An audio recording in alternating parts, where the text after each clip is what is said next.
Michael Lee. I'm a native of South Carolina from Clinton. I was born and raised here. I went to undergrad at University of South Carolina. Also did a med school there as well.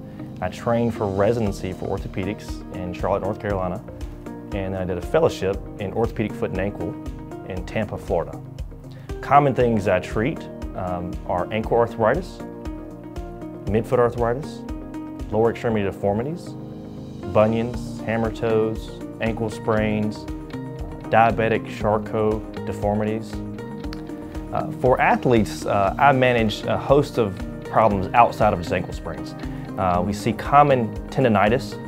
Two groups of tendons on the outside called the peroneal tendons can really get inflamed that patients need a host of treatments for, from conservative out to surgery.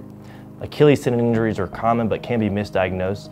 And then also I deal with cartilage problems of the ankle, which can occur with ankle sprains that people may need ankle scopes to fix those problems.